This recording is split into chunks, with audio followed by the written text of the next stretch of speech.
Éric Orsena de l'Académie française est mon invité. On va parler dans quelques instants. Vous êtes impliqué dans le mois des mémoires, évidemment, la commémoration, donc évidemment du souvenir de l'esclavage. On va parler dans quelques instants dans un clip auquel vous avez participé, Éric Orsena. D'abord, on voit derrière vous cette image qui est apparue le 10 mai 81 sur les écrans de télévision. François Mitterrand a été élu président de la République. Vous avez été sa plume. Oui, alors j'avais été un militant depuis longtemps, puisque à 17 ans, je suis entré dans un parti qui s'appelait Parti Socialiste Unifié. Il s'appelait Unifié parce que personne n'était d'accord. Et puis après, j'ai continué à travailler avec Alain Savary et puis après avec François Mitterrand. Donc j'étais dans l'équipe du perdant de 1974 à 100 000 voix. Et puis après, j'étais dans l'équipe de celui qui a gagné, petit à petit. Alors, comment vous avez appris cette victoire, le 10 mai 80 Que faisiez-vous? Vous savez, j'étais au Parti Socialiste, et j'étais là, et donc comme un militant, après avoir beaucoup travaillé avec Jacques Attali, et puis évidemment, j'ai été tout de suite à la Bastille, avant un orage hallucinant qui est tombé là-dessus. Et puis après, François Mitterrand m'a fait dire quelle responsabilité je souhaitais exercer. Et j'ai dit mon métier, c'est-à-dire enseignant d'économie des matières premières, économie du développement. Et je me suis retrouvé auprès de Jean-Pierre Cot, ministre du Développement. Donc j'avais été déjà beaucoup en Afrique, mais là j'ai été tout le temps pour le développement.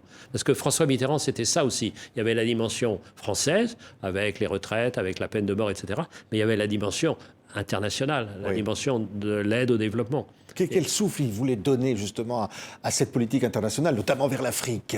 C'était l'idée que nous étions ensemble sur la même planète et que si le Sud ne se développait pas, le Nord serait invivable, qu'on ferait bien maintenant. Comprenez? Et c'était ça. Donc, c'était la grande rencontre où j'étais, à Cancun, où il y a eu une tentative d'ordre international, c'est-à-dire de donner une chance comme ça, de donner une chance aux pays du Sud, avec comme on dit, les termes de l'échange qui soient bien meilleurs, et bien sûr les fraternités, et détruire tout ce qui pouvait rester de tout cet esclavage, qui n'est pas seulement juridique, qui est aussi mental, voyez, et qui est aussi politique. Donc, et après, j'ai continué à travailler sur ce thème-là. Après, quand j'ai quitté l'Élysée, quand je suis devenu conseiller auprès du ministre des Affaires étrangères, Roland Dumas, où j'ai été le premier rédacteur du discours de la Baule sur la démocratie. Donc, vous voyez, donc c'est une très longue histoire, une histoire qui me serre le cœur, parce que dans mon deuxième pays, ma deuxième patrie, c'est le Mali. Et il est trop dangereux pour moi d'y aller. Parce que tout plutôt qu'être otage de ces furies, de ces inhumains. Et donc, vous voyez, la dernière fois que j'étais au Niger, j'étais sans arrêt avec une escorte de 20 hommes en armes.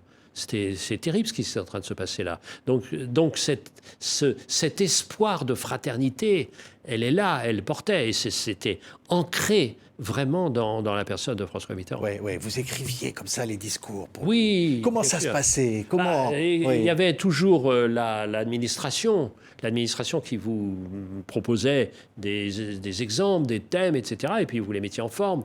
Et puis il y avait un travail en commun, beaucoup avec le chef de cabinet Jean Glavany. Et puis aussi ça remontait après avec Bianco et toute l'équipe. Donc c'était un travail en commun. Et puis après, c'était revu par le président. Alors il faut savoir que le président est un écrivain avec une phrase très classique, très langue latine, mais bon, donc il a une très bonne connaissance de français, donc il n'avait pas besoin, mais un président doit parler. On attend sa parole, donc il ne peut pas tout écrire. Donc là, et puis ce qui est quand même extraordinaire, on n'ose plus le dire maintenant, mais on appelait celui qui écrivait, maintenant on dit la plume, avant on disait le nègre. Oui. Et vous savez pourquoi on disait le nègre? Parce que Alexandre Dumas avait des gens qui préparaient une grande partie de ses livres, et elle est même au-delà de la préparation, et il était métis. Donc on l'appelait le nègre. Oui. Et François Mitterrand a porté ce discours de nouvelles valeurs, de démocratie. De démocratie, oui. et de juste échange. Vous voyez, c'est-à-dire d'acheter plus cher les matières premières. Par exemple, c'était absolument clé, parce que c'était la première richesse à l'époque de ces pays-là, qui n'avaient pas atteint un degré très élevé en termes de technologie. Donc c'était cette question-là. Et puis que tous les hommes soient égaux. Je me souviens d'un jour, il m'a fait venir dans son bureau pour une très courte remarque. Il faisait ça. Vous savez, il y avait une sorte de standard comme ça, avec des petites touches, et en haut, à gauche, si je puis dire, il y avait PR. Alors quand la lumière en haut, comme ça, à gauche, s'allumait, c'est-à-dire qu'on allait se faire engueuler. Donc je cours, parce que j'étais de l'autre côté, et je cours et je vais dans son bureau. Et juste pour me dire cette chose, vous vous rendez compte que dans cette Nouvelle-Calédonie, qui est une terre, comme vous le savez, extrêmement riche, puisque vous êtes enseignant de matières premières avec le nickel, il y a eu, depuis des décennies, un seul baccalauréat issu de la communauté kanak. Vous vous rendez compte de ça, ce que ça veut dire? Et après, on pense que ça va bien se passer entre les deux communautés. C'est pas possible. C'est-à-dire qu'il y avait en François Mitterrand cette volonté de donner sa chance à chacun, quelle que soit l'origine. C'est ça l'affaire. Ouais. Donc ça veut dire quoi?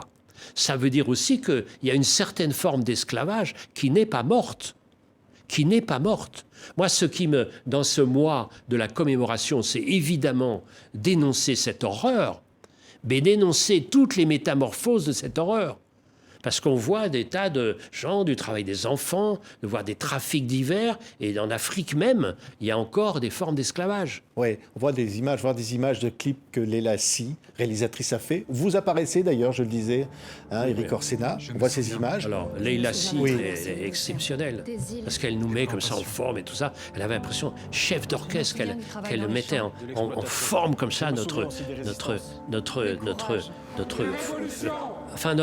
stupéfaction que des êtres humains aient pu se conduire avec aussi peu d'humanité. Regardez. Dans notre culture, dans notre diversité, cette histoire, c'est la France. C'est notre histoire. Cette histoire, c'est notre histoire. C'est bien sûr notre histoire. Je vais vous donner une petite anecdote. Vous savez, quand vous êtes élu à l'Académie française, vous avez un costume, beau costume, etc., et puis vous avez une épée. Et dans cette épée, sur cette épée, vous devez choisir un certain nombre de symboles. Et moi, j'ai choisi 3 îles qui résument ma vie au fond. D'abord, il y a l'île de Cuba, puisqu'il se trouve que du côté de mon père et mes arrière-grands-pères, il y avait toute une ligne cubaine. Il y a l'île de Bréa, où j'ai passé mes vacances, où j'ai appris à naviguer. Et puis il y a Gorée. Pourquoi Gorée, figurez-vous? Ouais. Pourquoi Gorée? Et c'était ça, parce que pour moi, c'est le comble de l'horreur. Prendre des frères pour des esclaves, c'est-à-dire nier en eux leur qualité d'humain. C'est pas possible. Et alors, ce qui se passe, on le sait bien, avec la, entre guillemets, célébration de Napoléon, c'est que Napoléon a fait avancer des choses, il a organisé la France, il a défendu tout ça, et voilà, le code civil, tout ça est très bien. Mais il a cette tâche qui restera toujours à son front, cette double tâche. La première, c'est la guerre à travers toute l'Europe, mais aussi 1802, rétablir l'esclavage. Rétablir l'esclavage, ce qui est vraiment, comme l'a dit d'ailleurs le président Macron, c'est-à-dire c'est l'inverse de l'esprit des Lumières. L'inverse, c'est-à-dire on allait en arrière, alors qu'enfin on pouvait le dire. Et après, il y a des choses qui me semblent hallucinantes, c'est-à-dire que les gens qui vivaient de l'esclavage, les planteurs, etc., ont reçu un dédommagement de la honte. Mais qu'est-ce que ça veut dire, ça ? Oui. Donc, moi, ça les noms ont été donnés, là. Tout à fait, mais oui. Bien sûr. Vous vous rendez compte de ça? C'est-à-dire, vous avez assassiné l'âme de peuples entiers et vous avez un dédommagement pour ça? Mais qu'est-ce que ça veut dire, ça? Comprenez, c'est quelque chose qui est terrible. Et alors, il faut aller plus loin, c'est-à-dire qu'il n'y a pas eu seulement cet esclavage qui traversait l'Atlantique, mais il y a eu l'esclavage aussi qui montait vers les pays arabes aussi. Pas oublier non plus que, voilà, donc cette dénonciation. Mais moi, je suis un historien amateur, bien sûr, passionné, mais qui s'intéresse à la réalité actuelle. C'est-à-dire, au fond, il est où l'esclavage? Donc, ce n'est pas la mémoire, c'est l'avenir de l'esclavage. Quand vous avez des gens qui sont dans des situations épouvantables, mais est-ce qu'on les prend pour les êtres humains? Ces postes totalement précaires, on peut jeter comme ça, alors qu'ils ont construit la société, une société qui est très valorisée, et puis après elle n'est plus rien. Mais l'esclavage, c'est encore pire, parce que ça veut dire que vous et moi, on n'est pas pareils. Vous et moi, on n'est pas pareils. Mais vous êtes pire que des animaux, d'une certaine manière. parce que vous les ferez manger moins. Et puis, moi, j'ai aussi concrètement vu ça, puisqu'il se trouve, j'étais un de ceux qui a fait reconstruire l'Hermione. Donc, je sais ce que c'est bateau négrier. Et j'ai vu ce que c'était l'occupation de ces êtres qu'on avait mis comme ça, en chaîne, et qui étaient mis tête bêche comme ça, pour que ça prenne moins de place. C'est une abomination ce que c'était que ces traversées.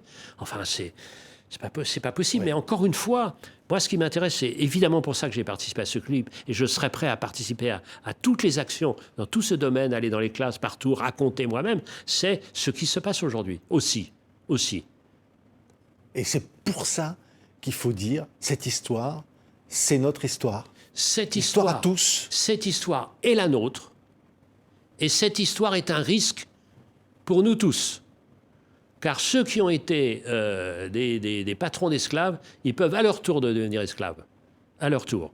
Et que nous pouvons avoir une civilisation obsédée par le pognon qui peut devenir des fabriques à esclaves.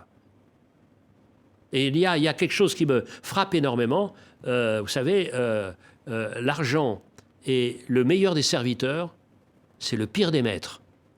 Et notre société à nous, de plus en plus, l'argent est le premier des maîtres.